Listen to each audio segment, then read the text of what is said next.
All right. Good morning, committee. We're going to go ahead and get started. First, I would like to welcome Representative Sweely and Williams. They're filling in for members on the Appropriations Committee this morning, so welcome to Appropriations. The first item that I have is there a request for bill introductions. All right. Seeing none, we're going to go ahead and start out with the budget report outs by Chairperson Turk from the higher education budget, and I believe he's starting with the University of Kansas. Chair Turk. Thank you, Mr. Chairman. Nothing like starting first. Knock off a little bit of the rust here with KU and hopefully get into the swing of things. All right. This agency requests a revised estimate of $1.2 billion, including $199.9 million SGF, 5,006 FTE positions in FY 2026. Now, before we mention FTEs 1,000 times throughout these next several institutions, I must highlight and emphasize that in this committee, because we hear so many different entities, that the FTEs within higher education should be looked at because they are different than everything else. Now, there are normal traditional FTEs within higher ed, within the makeup of the institutions, but a lot of these FTEs, especially in the big three, are research focused. So they're temporary, they're not funded the same, they're not selected the same. So if you have FTE questions in regards to these next several report outs, keep that in mind. To continue, this is an increase of $117.8 million, including $1.7 million SGF, and a decrease of 143 FTE positions. See, that's a big decrease. That's research. Compared to the amount approved in 26 by the 25 legislature. This increase is primarily due to funding for the football stadium renovation project, $49 million, that was not previously reflected in the agency's budget, as well as transfers of $15.7 million from the Educational Building Fund, $7.4 in the Restoration Act, and that comes from KBOR. And additionally, this increase is attributed to the university applying its university funding sources to implement the 2025 pay plan and increased estimates for federal financial aid. Now, the Special Budget Committee deleted $472,226 SGF to lapse reappropriated funding for IT infrastructure and cybersecurity for the cyber maturity assessment from 26. The House Budget Committee concurred in 26 with the Special Committee's recommendations. And I will stand for questions. Committee, are there any questions for Chairman Turk in regards to fiscal year 2026? Yes. Representative Ballard. Thank you, Mr. Chairman. So when you say you deleted the $472,000 to lapse reappropriated funding for, I'm trying to read that. Did you put the money to the cyber security? No, it looks like they just concurred with the Special Committee on Budget where we deleted the reappropriation. Okay. Did they, I mean, obviously they asked for it, but was there any discussion when you took it, why you did? Chair Turk. Thank you, Mr. Chair. Yes, there was discussion, and if I recall, we were confident in hearing that the funds were there used, and it wasn't in the triage of issues that were brought up. It was not a high issue of debate, so we agreed with the SBC and we moved on. Representative Ballard. You moved on. Thank you, Mr. Chair. Any further questions for fiscal year 2026? Representative Rogers. And I guess I probably should ask this even yesterday too, but I know I saw it explain, the whole process of those cybersecurity funds. The task was completed because we saw that in other institutions as well. So is that you just don't need that lapse because what they needed has been taken care of, and it's more than just KU, but it's the other ones. I probably should ask that yesterday. I would know if that seems to be a reoccurring theme as well. Just curious. Chair Turk. Thank you, Mr. Chair. Well, the truth is, committee, we had a whole host of these little issues, And the ones that were most important, or the ones that had some kind of nuance, like the scholarships or the timing issues or those things, those came up in conversation in committee and we talked about them. And if they didn't, if they weren't highlighted, then we just didn't. And in this case, they didn't make it clear that there was a timing issue. It was just that these were appropriated last year. They didn't spend the funds, and it was either done or it wasn't. And if it wasn't done, they didn't say anything. So we didn't beat that dead horse, and we moved on. Representative Rogers. Committee, any further questions? All right, seeing none, Chairman Turk, move on to 2027. Thank you, Mr. Chairman. In 27, the agency requested $1 billion, including 193.6 million SGF, 5,006 FTE positions in 27, and this was an increase of 32.8 million, including 1.2 million SGF. This is above the amount approved by the 2025 legislature. The increase is primarily due to the continuation of the 2025 pay plan with the university funding sources and increased estimates in federal financial aid. The Special Budget Committee didn't touch 27. The House Committee on Higher Education concurred with the Special Committee's recommendations for 27 and deleted 4.2 million SGF for a 2.5% reduction in the agency's operation account for FY 2027, as we have done for all three of the big three. And with that, I will stand for questions.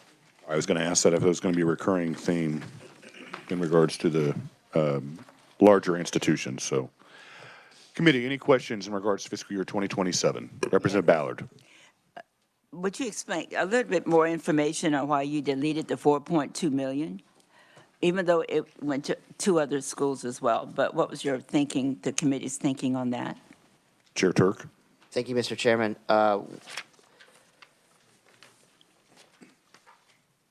The theme is obviously that we needed to reduce the overall budget. And in higher education, these were the steps we took to accomplish our portion. 2.5%. We had a goal. We analyzed all of the budgets throughout the entire higher ed budget catalog of budgets. We did all the tactical reductions we could do.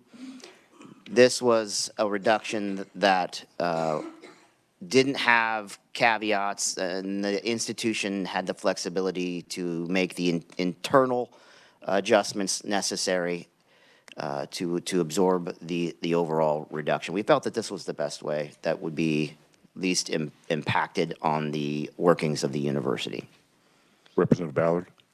So the assumption was being made that the university could absorb this. You had already taken in 26 the money that had lapsed. So you're making that assumption that they could, or did you take it just because you could? Chair Turk. Thank you, Mr. Chairman. And I'm going to try real hard not to infer things I know you didn't mean in that, but let me just remind you that the overall budget from the University of Kansas is on page 2 of the Budget Committee report, and I'm not going to highlight that number because everybody here can read, but that is a very large number. In addition, we have seen in our committee what they have in their reserves and in their endowment. And let me say that their endowment funds exceed the state's rainy day fund. So yes, I think they can absorb this quite easily. In fact, it was proposed a much higher number, but in our discretion in this committee, we decided that this was much more manageable. Representative Ballard. Mr. Chairman, thank you for that explanation on there. Actually, I will probably ask these questions on all the budgets today, not just the ones at the University of Kansas. However, I would question that we can count on endowment as funding, because that's private funding and everything else. And normally when endowment funding, they identify specifically where they want their money to go. So the university gets in a little bit of a bind. But I'm not going to belabor it. I'm simply saying endowment when they give their money, they tell you how the money to be spent, unless they mark, use it any way you want to, okay? Chairman Turk. Thank you, Mr. Chairman. And Representative, you're absolutely right. The vast majority is what I would consider earmarked to something specific. But there is a very sizable portion of that that is not, that is flexible spending for the institution. And again, that number far, far exceeds what SGF is being removed. And again, I thank you. And when I Representative mentioned, Ballard. thank you. When I mentioned you could, I wasn't implying anything other than you needed the money. And so you found a place to take it from. Thank you, Mr. Chair. Vice Chair Williams. Thank you, Mr. Chair. I think the 2.5 is completely understandable. I know you are very pressed for time, and I, again, commend you for your work on this. When you have time moving forward, I would love to have, if it's possible, time allows for your committee to review the enrollment changes, including the FTEs, because for the University of Kansas, we have a 16% increase in funding, even considering the small cut that was made. So they're still out ahead, and I know that they have an enrollment increase last year. I do not know how much of that enrollment increase can be attributable to online. However, overall, the University of Kansas has lost enrollment of 12.5% in the last decade. And they've added, in the last 3 years, 165 new employees, realizing that they also deducted some. So the net is less than 165. It's more like 140. I guess the bottom line is, I think it would be, you did an excellent job. I would love a review by KBOR or someone else correlating the funding that we provided with the FTEs and with the actual enrollment online and otherwise. So I just wanted to make that recommendation. Chairman Turk. Thank you, Mr. Chairman, and I believe we are on that for you. I think we have some pre-prepared documents for your review, and after your review, if there's additional, we'll continue down that path. Any further questions for Chairman Turk? Representative Helgerson. Well, I would echo the comments made by the Vice Chair, but I'd also want to make sure that it's done for all of the institutions, because I think we have really changed our funding and what we expect out of the agencies. And I think we need a fresh look, especially as we go through the next few years. I believe the Vice Chair's intent was for all institutions. That's the way I implied it. Any further questions for 2027? All right, seeing none, Chairman Turk. Thank you, Mr. Chairman. And just to add to that, Representative, time is our enemy in this building, and I want to assure everybody that that FTE analysis, as I mentioned my attention to it earlier, is I'm looking at it. It's just trying to figure out how to put it in the calendar. With that, I move the University of Kansas budget for 26 and 27. All right, committee, you've heard the motion. Is there a second? Second by Representative Wassinger. All those in favor of the motion say aye. Aye. Opposed? All right, the ayes appear to have it. The ayes do have it. Motion passes. All right, Chairman Turk, the University of Kansas Medical Center. Thank you, Mr. Chairman. University of Kansas Medical Center.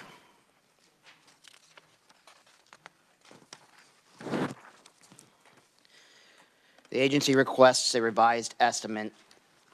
And let me just preface this before I dive into it, because every time we work this budget, we had the same confusion. This is the University of Kansas Medical Center, not to be confused with the University of Kansas Health System. Just preface that. The University of Kansas Medical Center. Revised estimate of $794.3 million, including $209.8 million SGF in 26. This is an increase of $60.6 million, partially offset by a decrease of $6.4 million SGF compared to the amount approved by FY26 in the 25 legislature. The overall increase is primarily due to agency affiliates contracting with the agency for more resident positions, federal grants for the Cancer Center Capital Project, and transfers from the Kansas Board of Regents for the Educational Building Fund of $6.5 million, as well as the Campus Restoration Act of $3.1 million. I'm sure you're seeing a pattern. In 26, the Special Committee on Budget concurred with the revised estimate in 26 with the following adjustments. In their global motion, they deleted $3.8 million SGF to remove reappropriations for ongoing operating expenditures, including Specialty Medical Student Loan Program in 26 and the deletion of 141.8 FTE positions for new programs for expansion of the residency program to an additional hospital in 26. The House Committee on Higher Education Budget added $3.7 million SGF to partially restore the reappropriations for restoring funding for the Specialty Medical Student Loan Program in 26. And again, you'll see across budget to budget, a lot of these reappropriations are a conflict in calendars, ours versus theirs. So it was a timing issue. We had to navigate that nuance. That's pretty difficult, ladies and gentlemen, to figure out what is the timing issue and what is not, and what is a reappropriation that is required or already spent, and what is a reappropriation that didn't get spent in the previous year. With that, I will stand for questions on 26. All right, committee, any questions in regards to fiscal year 2026? I'm not seeing any, so Chairman Turk, move on to 2027. Thank you, Mr. Chair. 27. The agency requests $740.7 million, including $131.8 SGF for 27.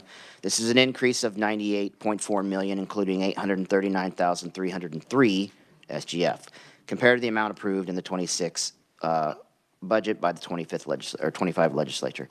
The increase is primarily due to endowment contributions for the Cancer Center Capital Project and continued expenditures on the additional contracted residents. Special Committee on Budget deleted 166.8 FTE positions for new programs and for expansion of the residency program to an additional hospital in 2027. And the House Committee on Higher Education Budget, we concurred with the Special Committee's recommendations for 27 and had one adjustment. We add $5 million SGF for the Alzheimer's research and added language requiring a report on the expenditures for 2027. Now, for this addition, what needs to be highlighted for this Alzheimer's research is that it's not just research, it is actual applicable education to existing physicians out in their existing practices for this groundbreaking advance in Alzheimer's research. There was an extensive testimony provided in Representative Bueller's committee. We had Dr. Gerard, Chancellor KU, come and speak to our committee on it, and he did an excellent job to the best of his ability, telling us that the intricate working parts of the project. Representative Bueller and I actually had a little arm wrestling contest as to who was going to fund this, and as you guys all know, I'm not exactly a throw money around kind of guy. This is how important this is. This research will bring Alzheimer's care to our populations, right to our doctors living in our neighborhoods.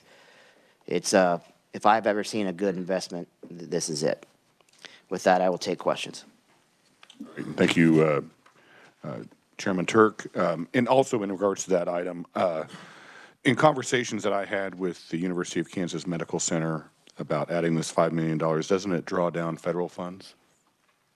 Yes, Mr. Chairman, that's correct. Right, so, and this is also going to make the University of Kansas Medical Center like one of the leading institutions in regards to Alzheimer's research. And actually there was a discussion when I was meeting with them about who was going to have this in their budget. And I said I didn't want to intermingle between different budget committees because they wanted to have it go through, I think, KDHE. And I said, no, Chairman Turk has the University of Kansas Medical Center. It needs to go into that budget committee. And so that's why there was the discussion in both committees. But ultimately, I mean, because you actually have the budget, that's why it needs to be incorporated with the University of Kansas Medical Center. So I just want to give a little background on that. But I think it is a vitally important program, as the chairman mentioned. It will draw down federal funds for this Alzheimer's research, and so I think it's a very important program. Representative Carpenter. Thank you, Mr. Chair. And I would echo that. You know, my buzzword this year has been cost avoidance. And as we see the percentage of people that are, and not just Alzheimer's, but they also are starting some looking at dementia and Parkinson's and things like that. But as we see the percentage of people that are diagnosed with those and it's alarming how many people are going to be diagnosed with that into the future. And I'm not sure there's a lot of reasons why, and I'm not sure they all know that. But anytime you can prevent this, it's just cost savings for our nursing homes and for staffing and all that kind of stuff. So this is a good program and an amazing program, quite frankly, too. So thank you for that, and thank you for bringing that, because at least it let me dodge the bullet, or at least social services budget dodged the bullet for $5 million. So, but it's a worthy program. So thank you. Representative Ballard.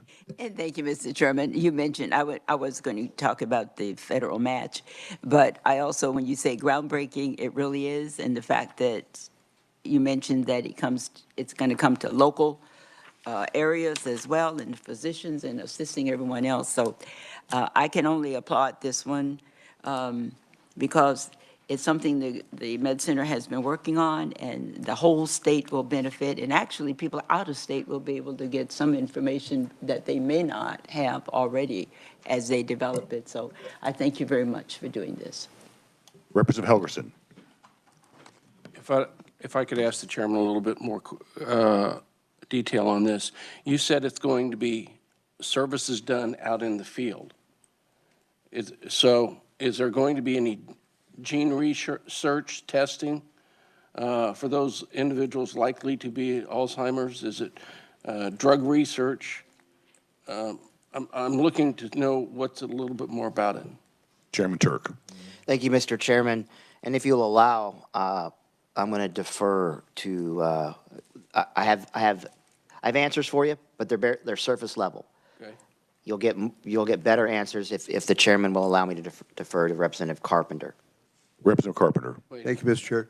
So the way it works is it's a blood test, and they can tell, and it's, and I don't remember the type of, some kind of an buildup in your brain, and this blood test detects that.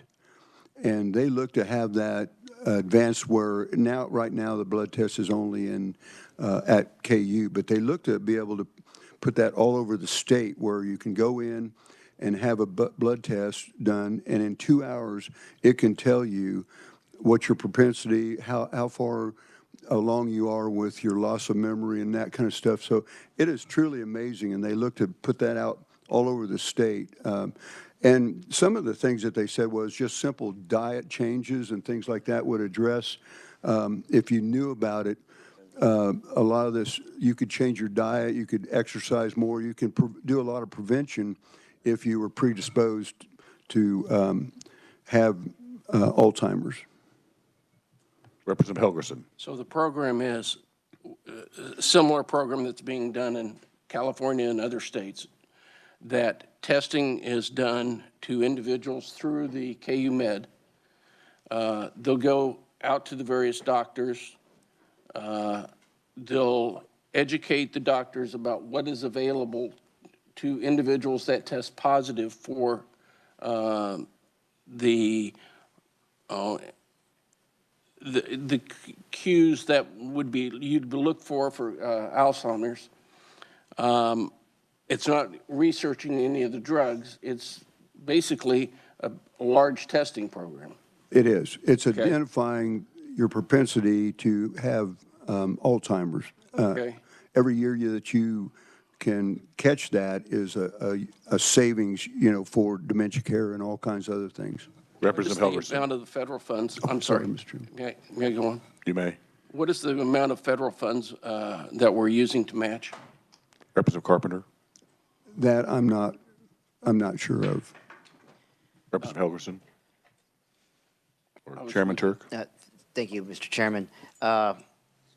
You know, I should have guessed that you'd be the one to ask this question. I have the answer for you. It's sitting on my desk. I did not write it down in my notes, but I'll get it for you. I mean, it's clearly, it's more than 5 million, I guarantee. Okay. And Representative Helgerson? then I'm taking it's, if federal funds are canceled in the future, the subcommittees, plural, are looking at this as an ongoing medical program that we'll be picking up with the state general fund dollars. Representative Carpenter? I couldn't answer that.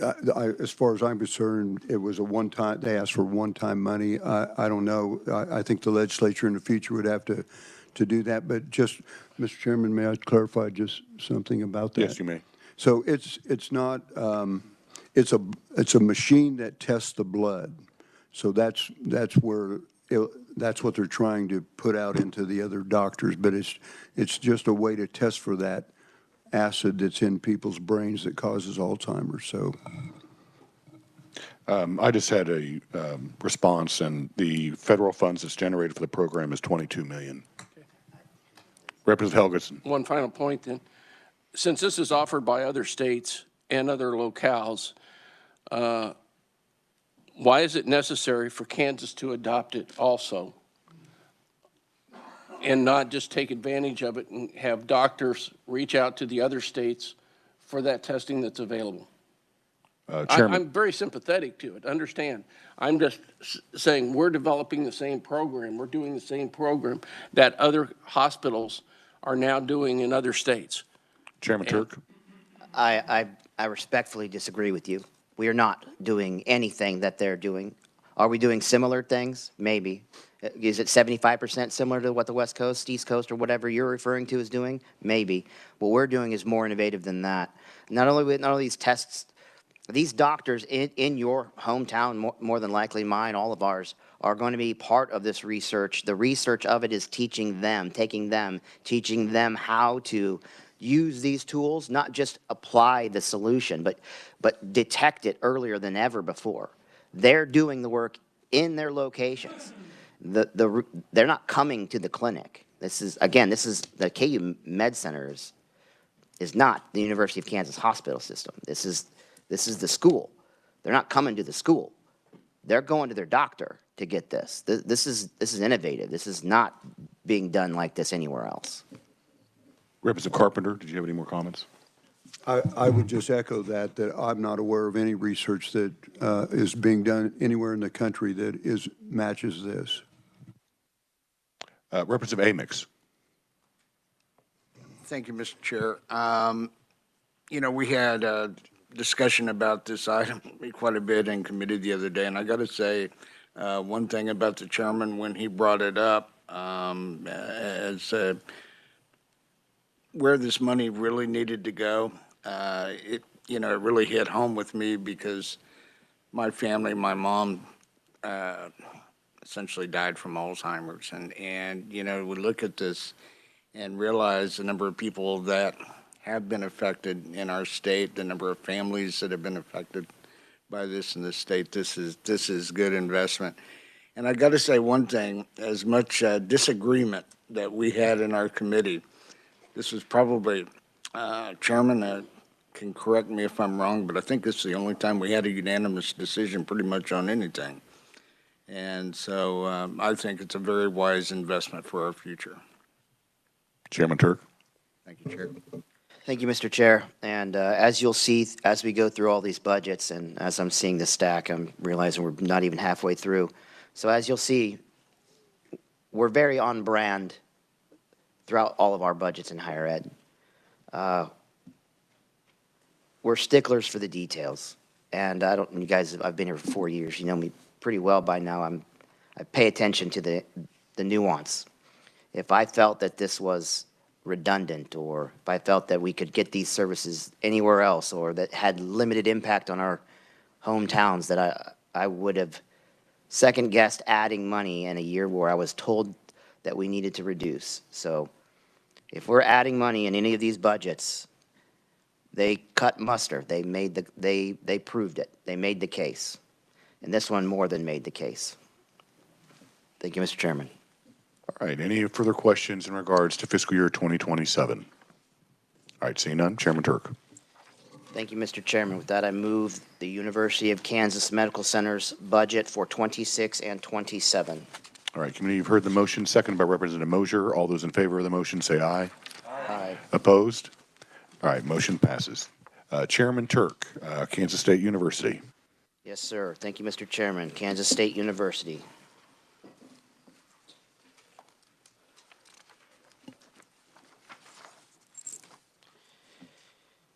The agency requests a revised estimate of $871.9 million, including $167.1 million SGF in 26. This is an increase of $91.9 million, including $1.7 million SGF, above the amount approved by FY 2026, or approved for 2026 by the 25 legislature with reappropriations. The increase is primarily due to transfers from the Kansas Board of Regents, same thing, Educational Building Fund, Campus Restoration Act, and then the increase in salaries and wages and expenditures in the university funding sources to supplement the 25 pay plan and increased estimate for federal financial aid. The special committee concurred with the agency's revised estimate with the following adjustments. They deleted $5,640 SGF for the Water Institute reappropriation due to year-end payroll processing lag in 26 and deleted 69.5 FTE positions. The House Committee in Higher Education recognized the error in the payroll processing and reappropriated the $5,640 in SGF. And with that, I'll stand for questions on 26. All right, committee, any questions on fiscal year 2026 for K-State? All right, seeing none, Chairman Turk, please proceed with fiscal year 2027. Thank you, Mr. Chair. 2027. The agency requested $732.5 million, including $152.8 million SGF for FY 2027.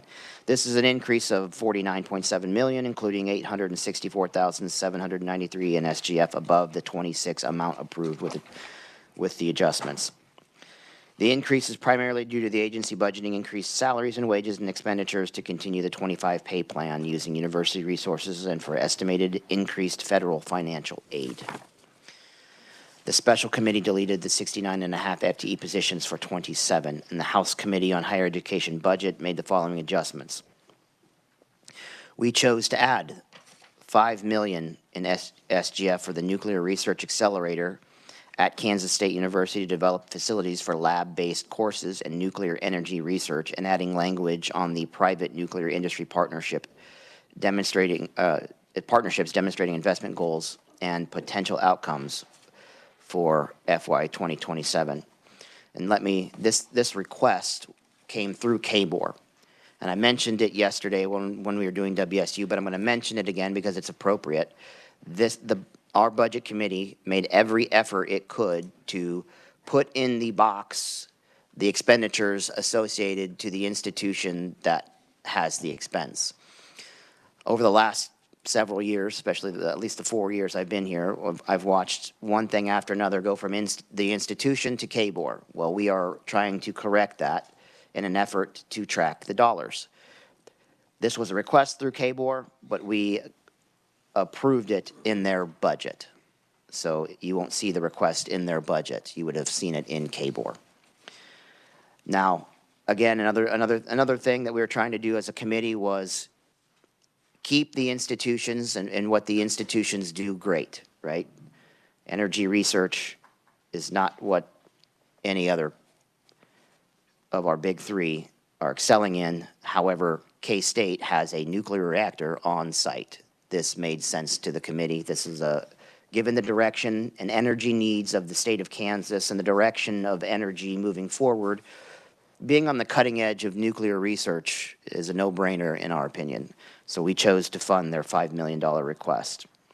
Additional movements made in the committee, we deleted $3 million in SGF for a 2.5% reduction in the agency's operation account for FY 2027. Staying again on brand with the big three.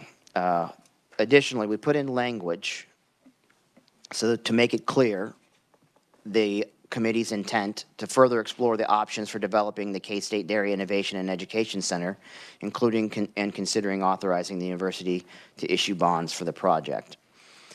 Now, that particular issue was just not ready for this year's budget cycle.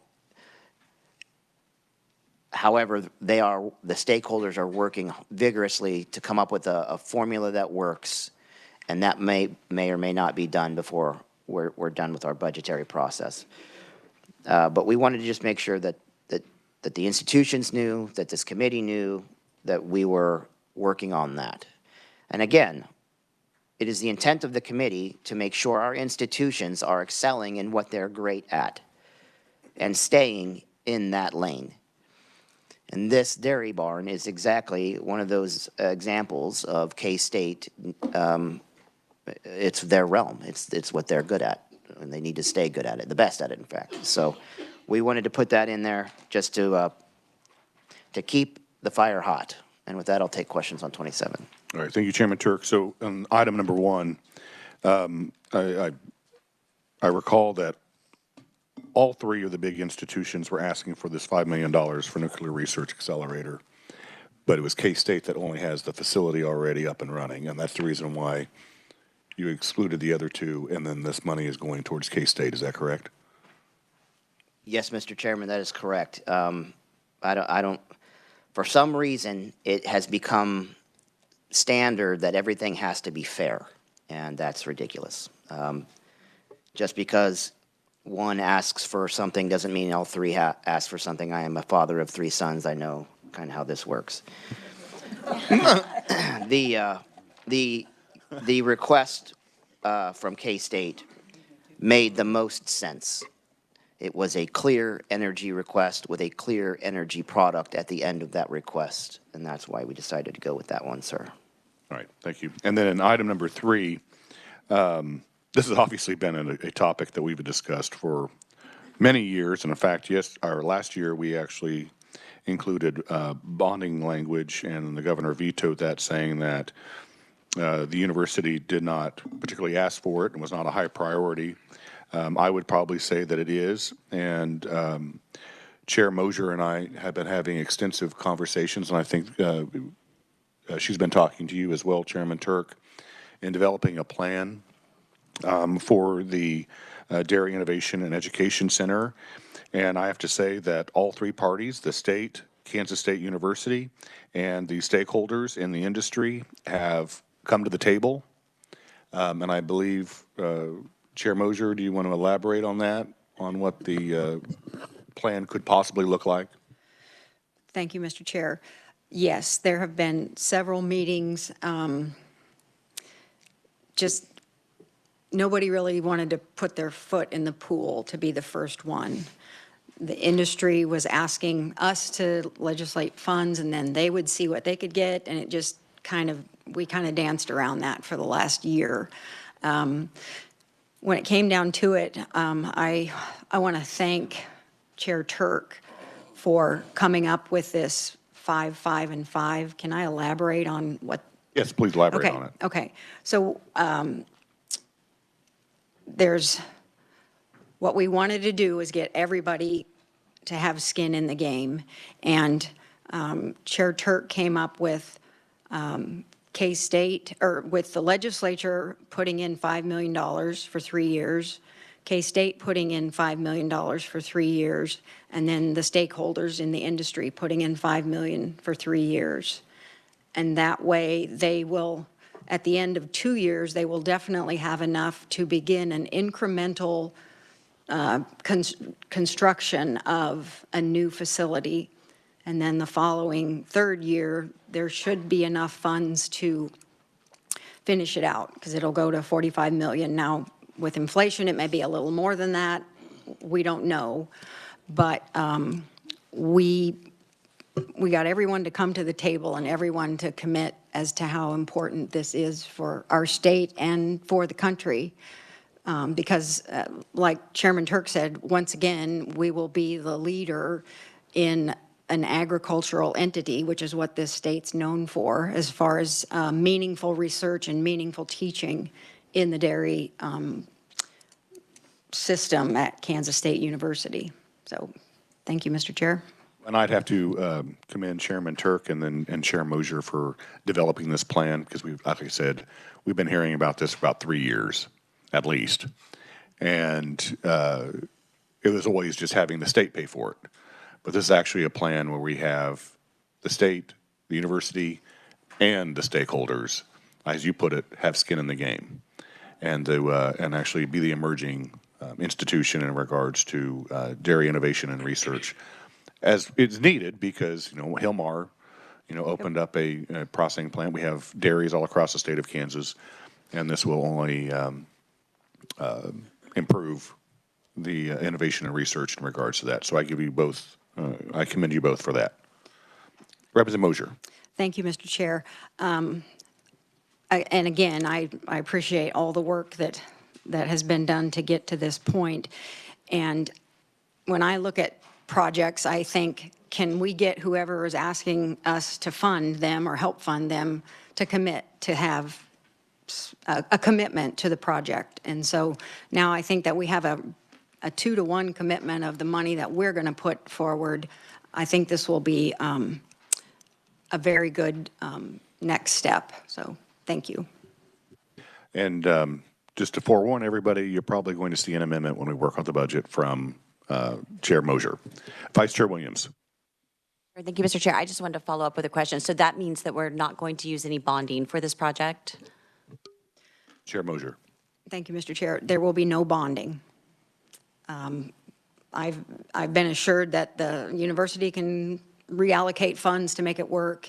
And then with our 5 million and then the stakeholders having 5 million either in-kind work on the facility or whatever, or cash contributions, those kind of things. And I might also add that last fall, with regard to number 1, K-State offered legislators tours to go through the nuclear reactor and other parts of the campus that day.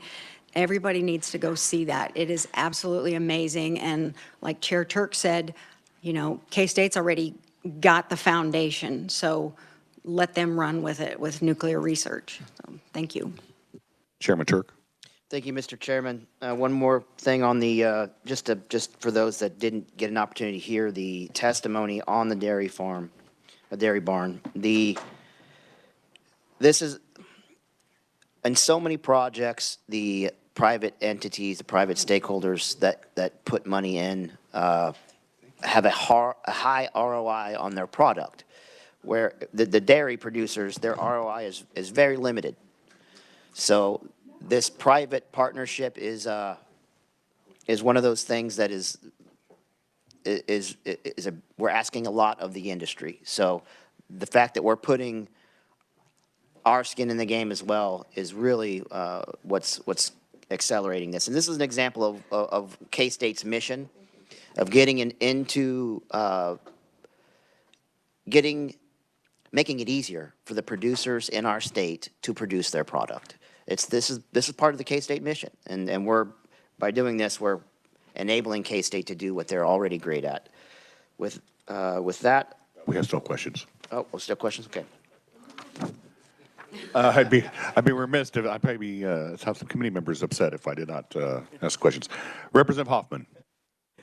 Thank you, Mr. Chairman. Yeah, you don't get off that easy. Thank you, Mr. Chairman. I'm excited that we're finally starting to get somewhere on the Dairy Innovation and Education Center. That's great. I just had a question on the 96.5 FTE positions. So reading in their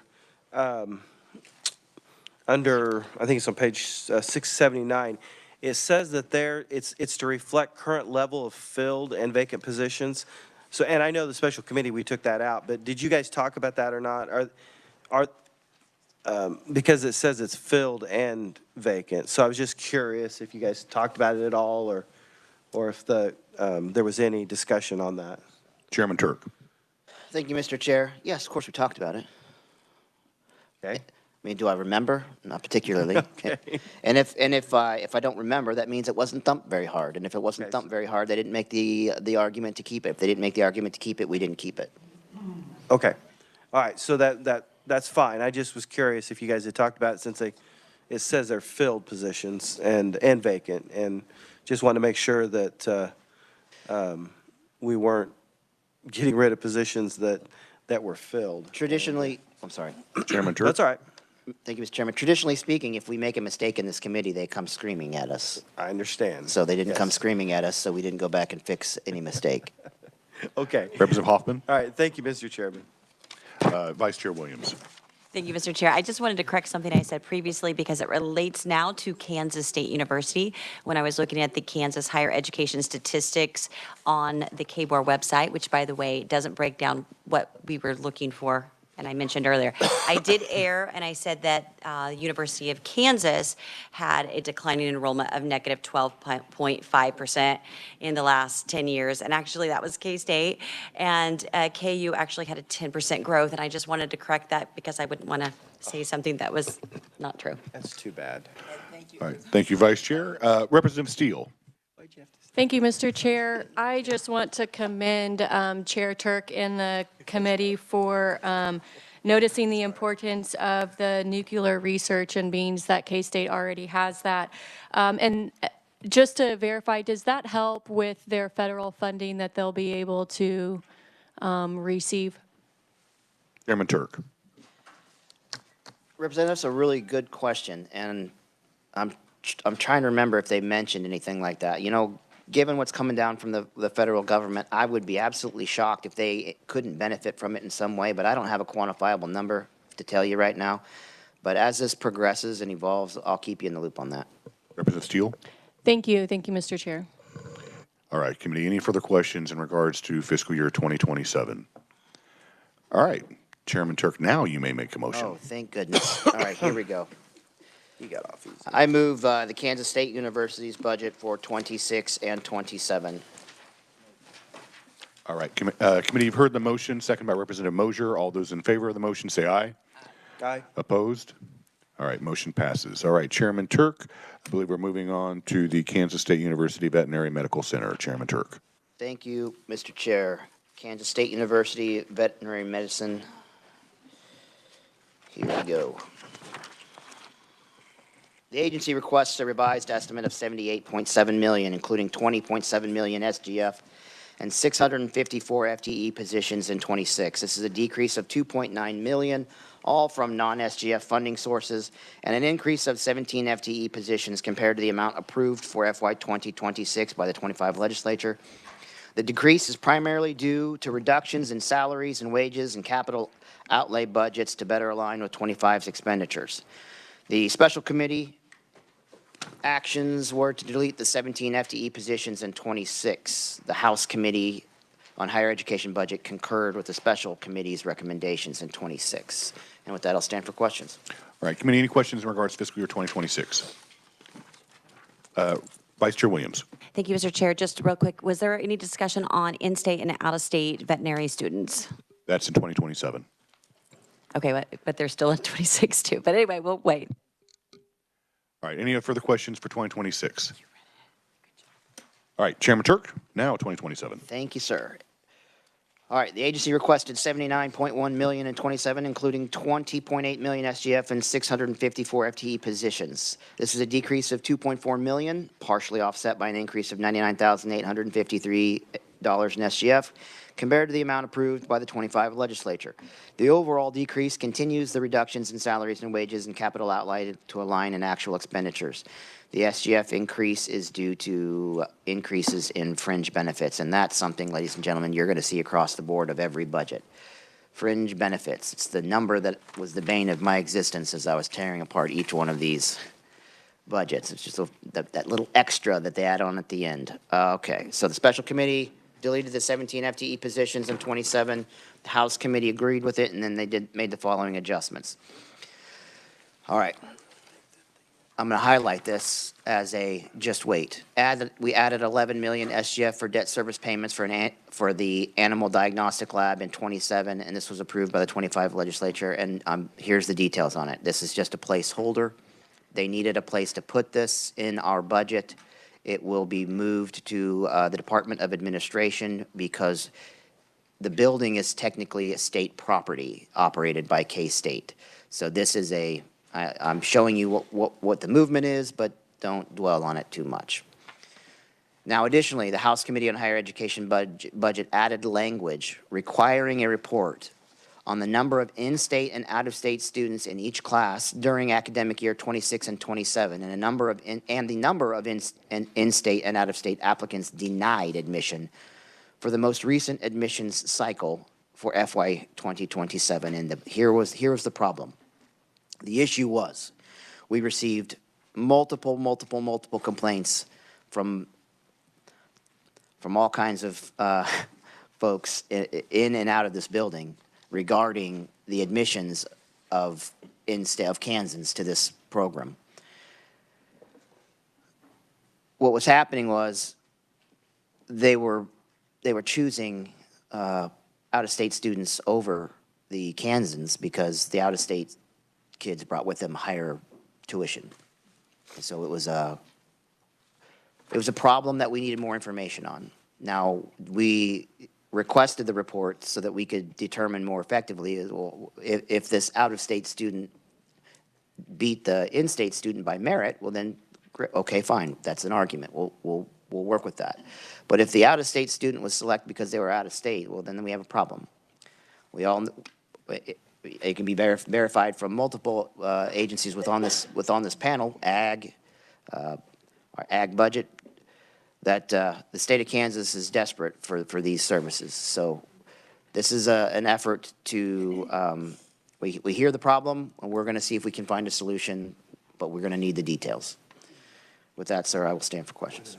All right, and thank you, Chairman Turk. And actually, I had an issue with item number 2 with a constituent who her son graduated. He was an alumnus of the Veterinary Medical Center, and he actually had a veterinary clinic that he had in Andover for many years. And then her granddaughter, his daughter, applied to the Kansas State University Veterinary Medical Center, and she was denied primarily because they told her they were seeking out-of-state tuition. And she went to the veterinary school in California as opposed to K-State because of that reason. Now, President Linton is aware of this because shortly after he came on board at Kansas State University, he was actually, he and I had dinner in Wilson, Kansas at the Midland Hotel.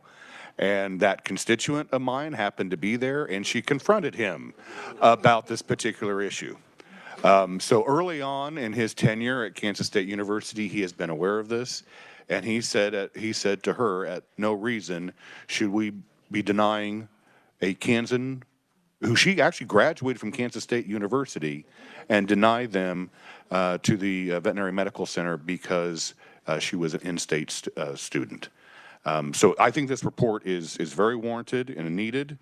And I'm looking forward to seeing what the results may be. In regards to item number 1, Chairman Turk, I would probably just go ahead and entertain a motion to go ahead and move that right now from the Veterinary Medical Center's budget into the Department of Administration, because as you mentioned, that is a state building and not necessarily a building that is going to be owned by Kansas State University Veterinary Medical Center.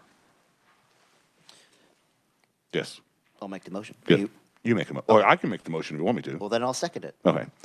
I make a motion to move the $11 million state general fund for the debt service payments for the animal diagnostic lab for school year 2027.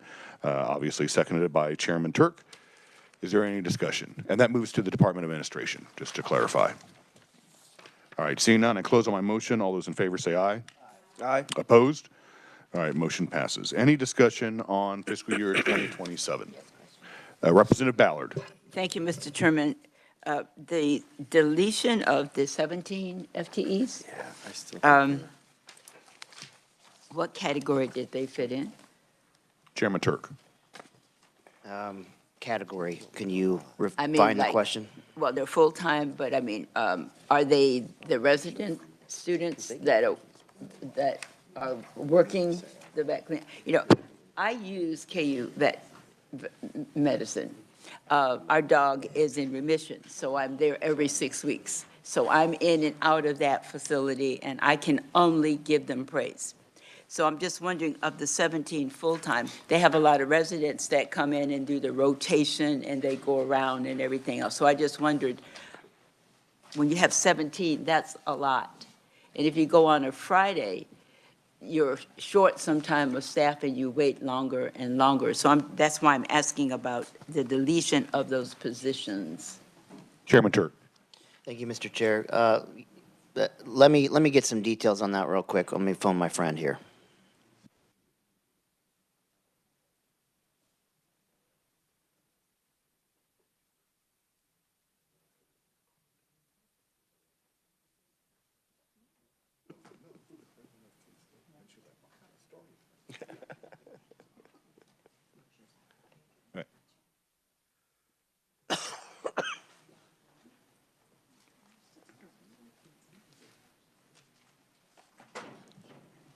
All right, Chairman Turk. thank you, Mr. Chair. If you'll look on your budget summary on the agency request.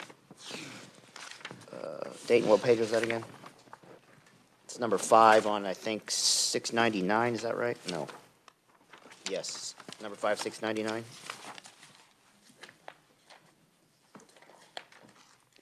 So if I recall, and this was, it's for the positions, but not for the funding. It's more of a, hey, we need to right-size this move, not necessarily to terminate it altogether. So, Representative Ballard. so you're saying it's positions without money, Chairman Turk. Thank you, Mr. Chair. Other way around. the other way around? Yeah. Money without positions? Yeah. Okay, Representative Ballard. okay, I'm satisfied. I'll look a little further. I just wondered, because if it had anything to do with the residents as part of their training, that you have to have so many hours and you have to have so many rotations, and that's why I was just wondering what category that they fit in. Thank you, Mr. Chair. Representative Mosier. Thank you, Mr. Chair.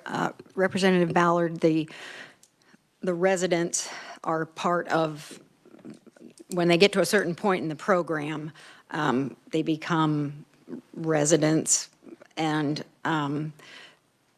that's a part of their 4-year program where they go out and do rotations in the emergency department or the equine department or the lab or whatever. So this, I don't believe, would affect anything with the vet school students. If I look at on 699 and it says primarily in the instructional services program, I'm thinking that that's people that the college is trying to hire to teach students. And correct me if I'm wrong out there in the K-State gallery, but yeah, I know they're looking for instructors, professionals, so that's my interpretation. But the residents that's part of their 4 years. Representative Ballard. Thank you. I appreciate that explanation. Representative Hoffman. Thank you, Mr. Chairman. Yeah, on that, I think this kind of brings up an issue that's kind of globally for all of our agencies. So, FTEs in a lot of ways don't mean a lot. They're in our budgets, but in a lot of ways they don't mean a lot as far as how many people we actually have in the agencies working. And I think, I'm not sure what the answer is how we finally figure out how to handle this. But we have agencies that come in sometimes and say, hey, we want to right-size our FTEs and to more reflect what we actually have. And then we say, oh, well, we're not going to add those. And so then other agencies say, well, then we're not going to show the FTEs that we have that we're hiring. And so I'm not going to do anything as far as a motion, but it's something we need to figure out how to better reflect and figure out how we're seeing these FTEs, because I think in a lot of ways we're disincentivizing agencies actually coming in and saying, hey, we're hiring this person, we need the FTE, because we just say, oh, we're going to add them. Well, then they just add them later because they can. So anyway, just a little soapbox there. Chairman Turk. Thank you, Mr. Chair, and I would agree.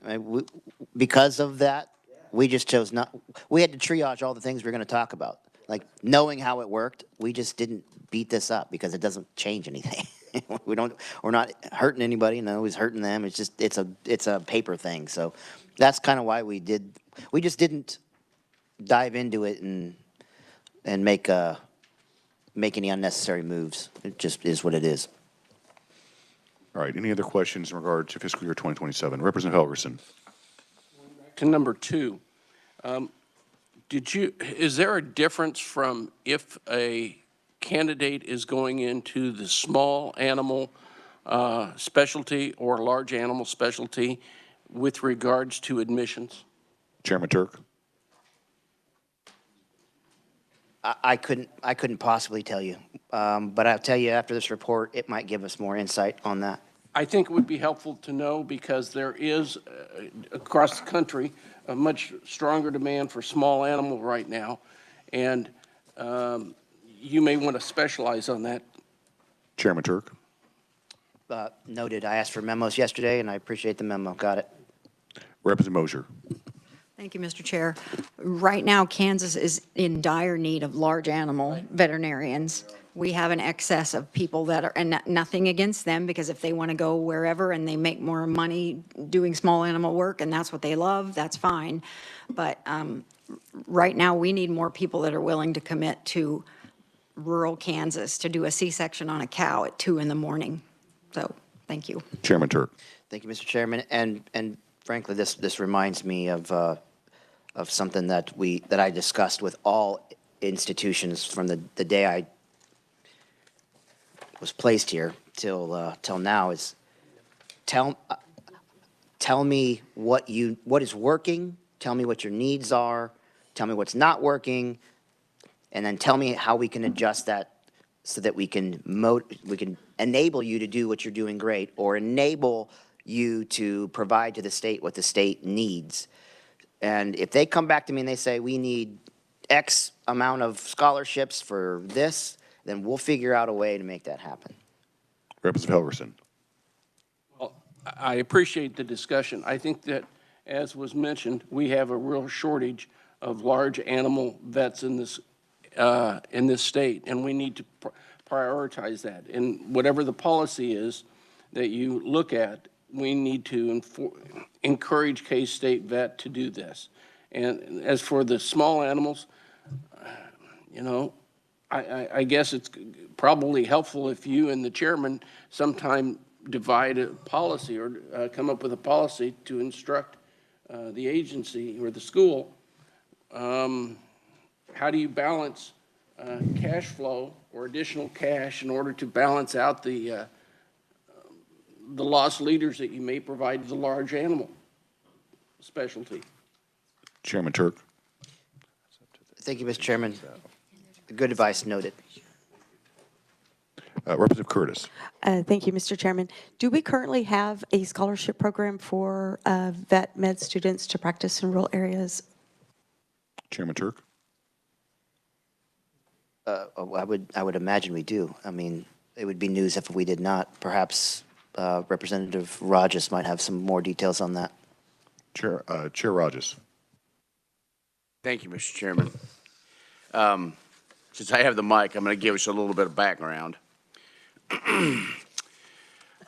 K-State's in search of a dean of the vet med school right now. The one we had, who I'd been working with for years on this issue, went to Texas A&M, so they're in the process of finding a new full-time.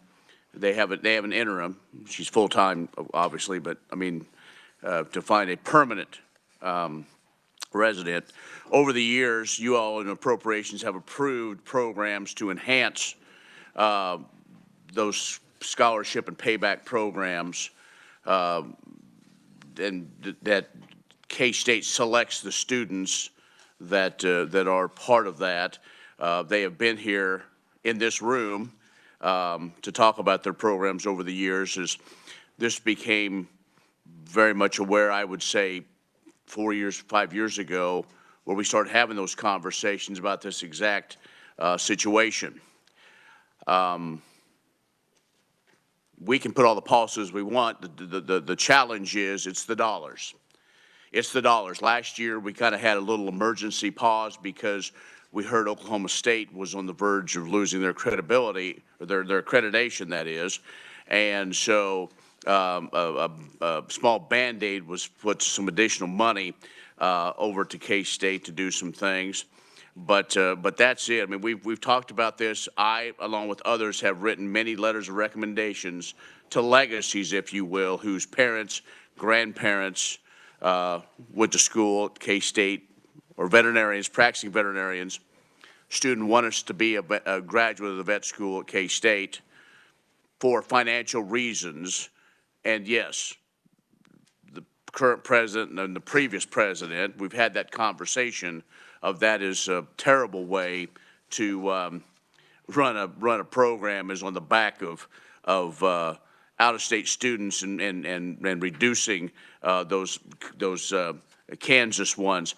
I will tell you also that we are having a hearing Monday in the Ag Committee on a program that's going to be similar to the one we have now, but it is for any veterinarian that's going to practice large animal and come to an underserved area.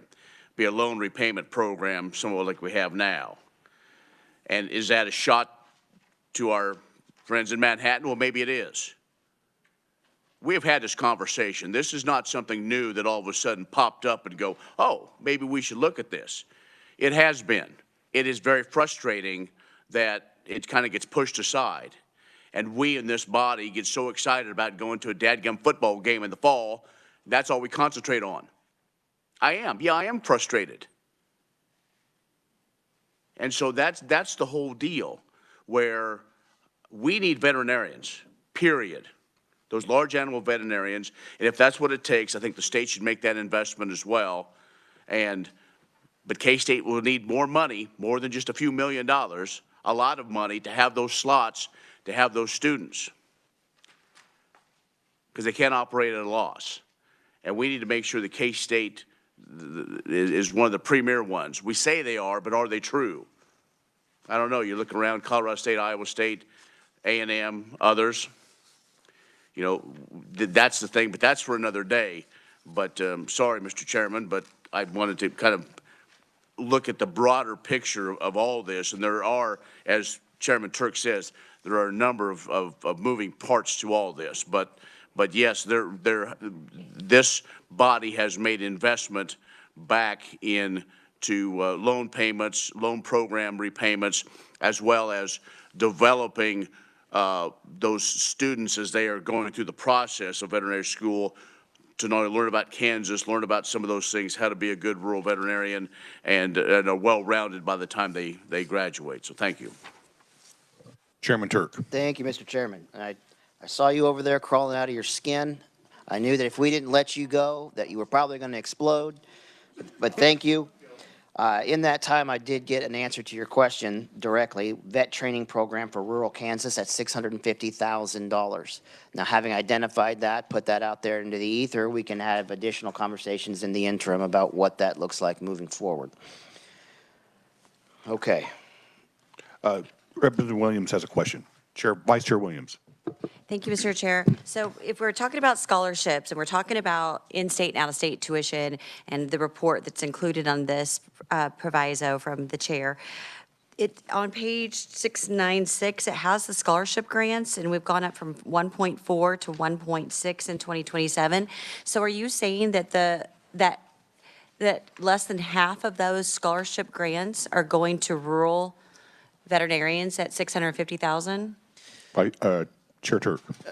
Thank you, Mr. Chair. And let me preface, let me just reiterate here. Now, several representatives have pointed out that this has been a long problem and it's been identified, and there have been things that have been done in an attempt to rectify this over the many years. And after having conversations with the institution, the leadership of the institution, they are aware, they're making active progress. And from what I've heard, what the previous numbers was about, at one point, close to 70% to 30%, and I'm roundabout numbering it. It had evolved to 60-40. And from what I'm hearing, what their numbers are coming forward, it's about 50-50 in and out. So they're making significant progress. With that being said, it's about, from what I heard, the last numbers was 50-50, 50% in, 50% out. And now those are round numbers. I mean, it could be some variation of it. Does that answer your question? Vice Chair Williams. No, I'm talking about scholarships. Sorry. Chair Turk. Thank you, Mr. Chairman. Of in-state and out-of-state, or just scholarships in general? Well, I'm Vice Chair talking, Williams. thank you, Mr. Chair. I'm talking about scholarships in general. We have $1.6 million, and I thought you just referenced that 650,000 goes to rural. If that's the case, then we're spending more in scholarships for individuals that may be going to our metro areas, and it doesn't seem like that's meeting the objective that I'm hearing from Representative Mosier and Representative Rajas when we outspend. I guess the secondary question on that would be how many of those are in-state and out-of-state. So it's two parts of that. It's on page 696. Chairman Turk. Thank you, Mr. Chair. I'm working off of the different one, so I'm not looking at what you're looking at the moment, and I don't want to waste the time to hunt it down, but. Vice Chair Williams. And it's okay. I mean, what we can do is just add a motion, or I'll make a motion that with the request for the in-state and out-of-state, we will also add to that a request of the breakdown of the scholarship dollars, both in-state, out-of-state, and those that are for rural purposes. In terms of large animals versus small, my understanding is they get a degree for both.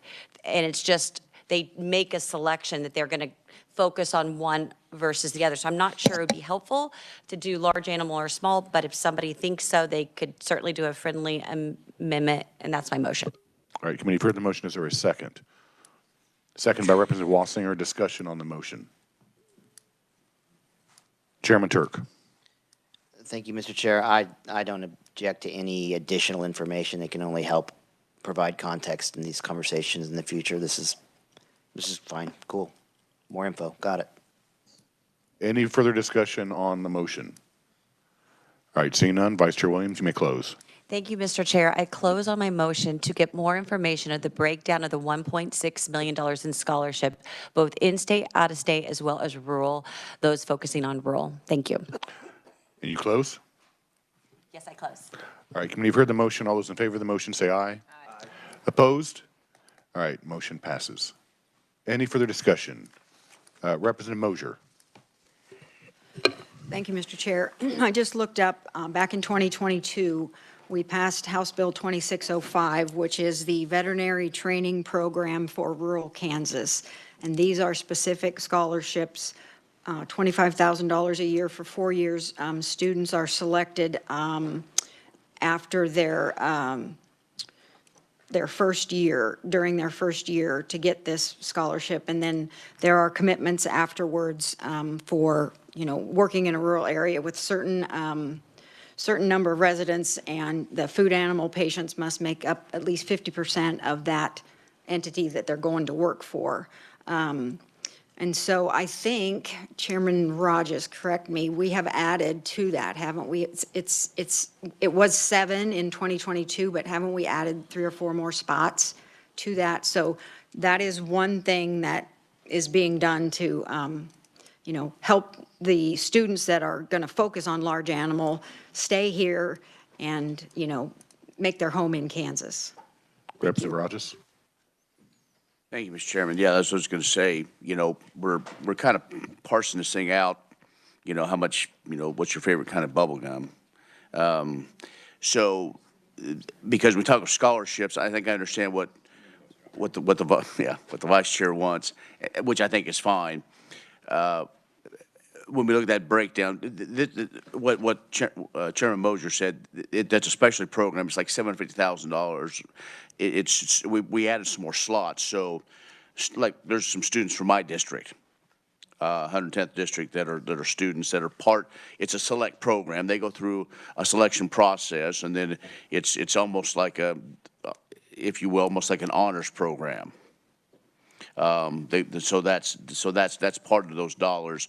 And you are correct on, you don't have a degree in vet medicine based on either large or small. You do all species, but there are also some specialty programs if you're focused in on, beef animals or equine and so on. So, but you're correct. There's not that breakdown, but you're very much defined through school if you are, in a sense, known as a large animal or domestic or whatever the politically correct term is about, small animals. So, yes.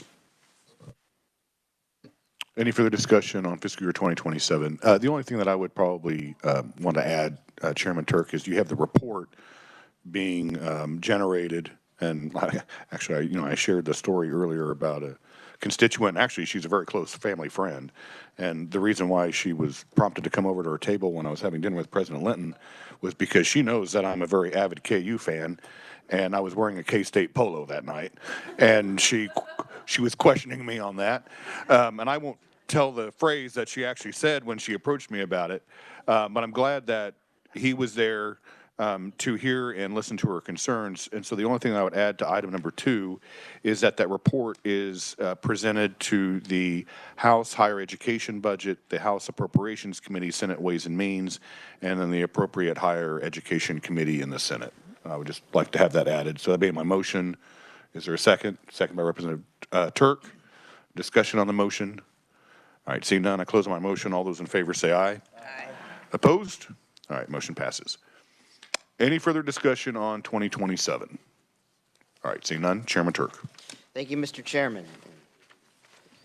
I love when the modifications are all information on good work that came out of our committee. It's a good sign for us. All right, with that, I move Kansas State University Veteran Medical Center's budget for 26 and 27 as amended. All right, committee, you've heard the motion, seconded by Representative Mosier. All those in favor of the motion say aye. Aye. Opposed? All right, motion passes. All right, Chairman Turk, the Kansas State University Extension Systems and Agricultural Research. Chairman Turk. Thank you, Mr. Chair. Let's take this home, guys. Here we go, last one. All right, Kansas State University Extension Systems and Agricultural Research.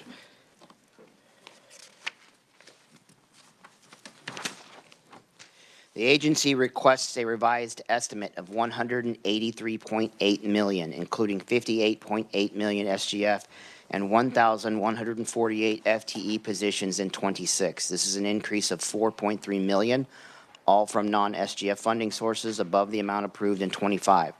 The increase is primarily due to the agency using its non-SGF funds to supplement the pay plan appropriated from the 25 legislature and for 2 capital improvement projects, Ag Innovation at $2 million, Rural Fire and Workforce Development Center at $1.2 million. The special committee concurs with the agency's revised estimate in 26, and the House Budget Committee concurred with the special committee's recommendations for FY 2026. And I'll stand for questions. All right, committee, any questions for Chairman Turk in regards to fiscal year 2026? All right, seeing none, move on to 2027. All right. The agency requested $186.0 million, including $59.2 million SGF and 1,148 FTE positions in 27. This is an increase of $6.5 million, including 392,662 SGF above the amount approved by the 25 legislature. The increase continues implementing the 25 pay plan, the Ag Innovation Project, and the Rural Fire and Workforce Development Center, and fringe benefits at 392,662 SGF. The special committee concurred with the agency's request in 27, and the following adjustments were made by the House Committee on Higher Education Budget. The House Committee deleted 21.5 million SGF from cooperative extension services and moved the funding to the State Finance Council pending certification of the agency's plan to reorganize to meet the needs of the agricultural industry and add language providing that the remaining funding in the account be used exclusively for the 4-H obligations in 2027. And I will stand for questions. All right, committee, any questions in regards to fiscal year 2027? All right, seeing none, Chairman Turk. Thank you, Mr. Chairman. I move the Kansas State University Extension Systems and Agricultural Research budget for 26 and 27. All right. Committee, you've heard the motion, seconded by Representative Ballard. All those in favor say aye. Opposed? All right, motion passes. All right, committee, with the time that we do have, I actually would kind of like to work House Bill 2555, as it says on the agenda that we could look at bills previously heard. This is a very, in my opinion, an innocuous bill. I mean, it's just going to be that oversight and the reporting to the State Finance Council and other committees in regards to the rural transformation dollars that's going to be coming into the state.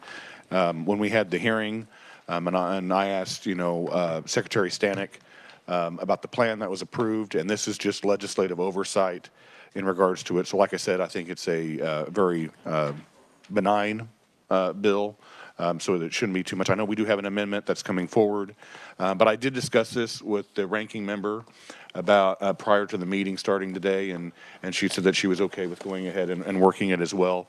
As I mentioned when we had the hearing, I mean, this has evolved from the first bill that I introduced, because after I had a meeting with the governor's office and the speaker's office, this is what's generated, and so I think all the parties are in agreement that we do have this reporting of the almost $222 million that'll be coming in the next fiscal year in regards to the rural transformation dollars.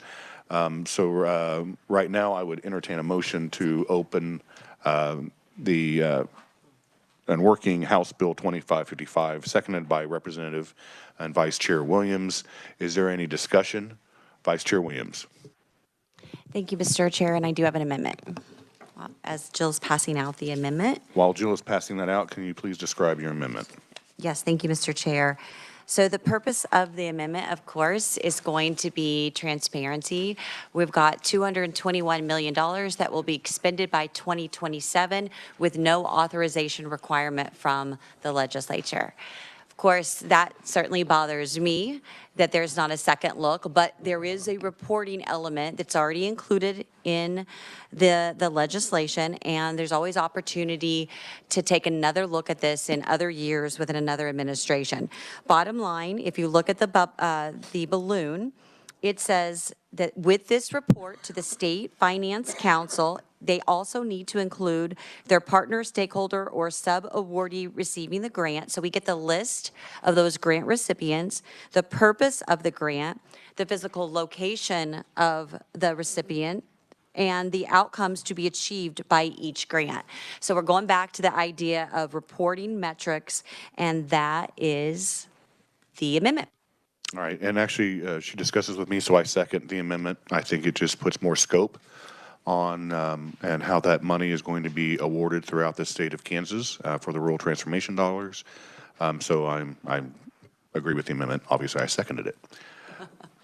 Is there any discussion on the amendment? All right, seeing none, Vice Chair Williams, you may. Vice Chair Williams, you may close. Thank you, Mr. Chair. I close on my metrics amendment. All right, committee, you've heard the motion. All those in favor say aye. Aye. Opposed?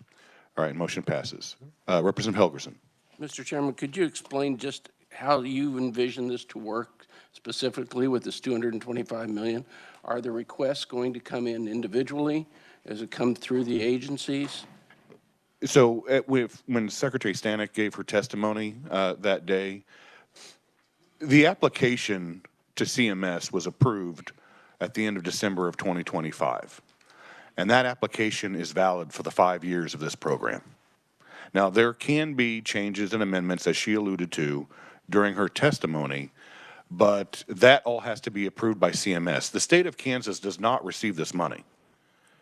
KDHE is the approving agency according to that application.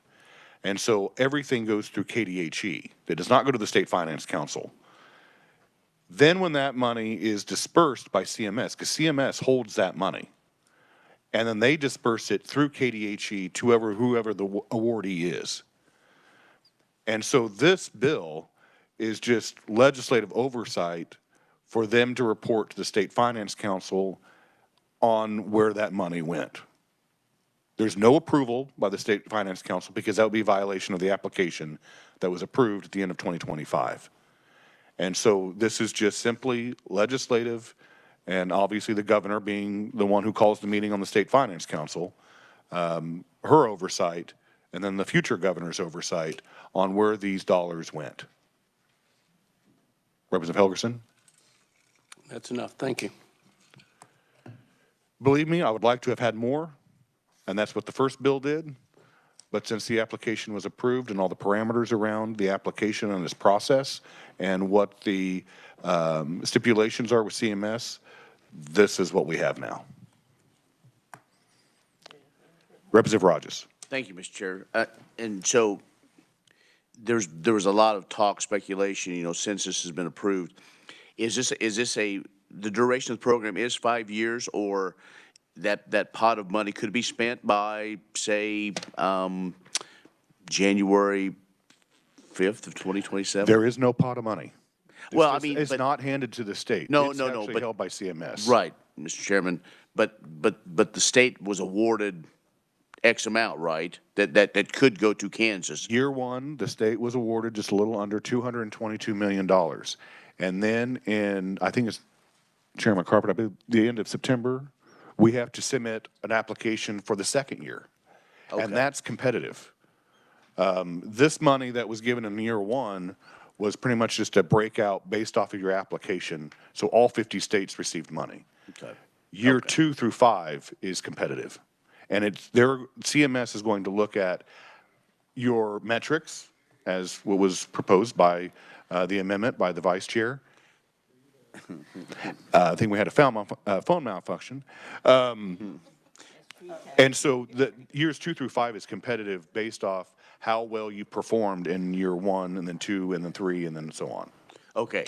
Okay. So this is the first dump is just basically so everybody can get a tease, and so they'll like it, and so they'll want to be competitive towards it.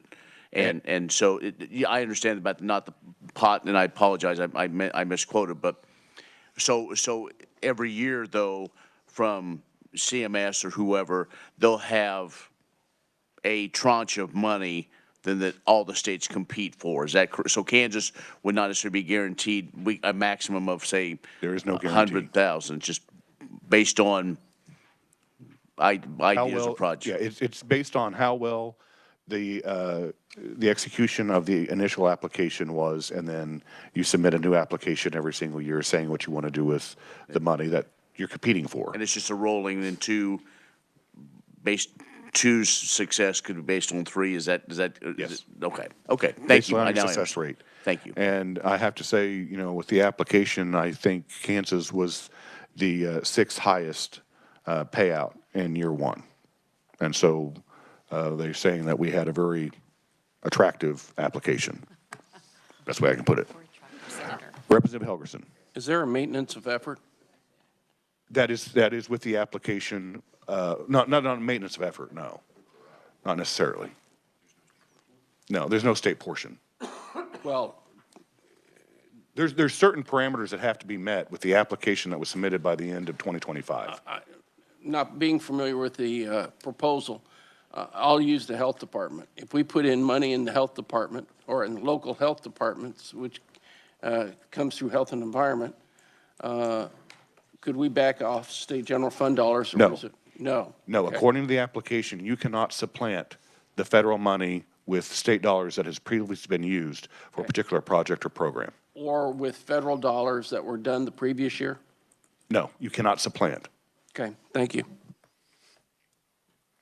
All right, committee, any other questions in regards to the bill? All right, seeing none, I would make a motion to pass out House Bill 2555 favorably for passage as amended. Is there a second? Second by Representative Wassinger. All those in favor say aye. Aye. Opposed? All right, motion passes. The bill is passed out. All right, Vice Chair Williams. Thank you, Mr. Chair. Did we receive something from the administration that was actually the application, or did I just dream it? Yes, it was 134 pages long. Okay, all right, because I thought I saw it, so we should have the application. I'll just have to dig it out of my email file. Thank you. Everybody should have received the application. If not, we can make sure, I know I've received it. And we can have that application sent. Right. Okay. We'll have it emailed out. But it is 134 pages, so over the weekend, if you want to have some reading material, there you go. All right. And nothing else for today. We are adjourned. Oh, that's right. We have a bill introduction. Okay. Chair Tarwater. Thank you, Mr. Chairman. My apologies for being in and out this entire meeting, but I've been trying to finalize some things with the Sports Authority bill, and I was unsuccessful in getting that done, so we won't be able to hand that in on the floor today, and today is the deadline, so I need to reintroduce the Sports Authority bill, and the RS number is 3468. All right, committee, you've heard the bill introduction. Is there a second? Second by Representative Francis. All those in favor of the bill introduction say aye. Opposed? All right, motion passes. And Vice Chair Williams. Yes, thank you, Mr. Chair. As we are about to adjourn, I will announce that the Select Committee will meet in this room at 10:50, 10 minutes early. All right. Any other comments? All right. So committee, we are adjourned until Monday morning at 9 a.m. Have a good weekend.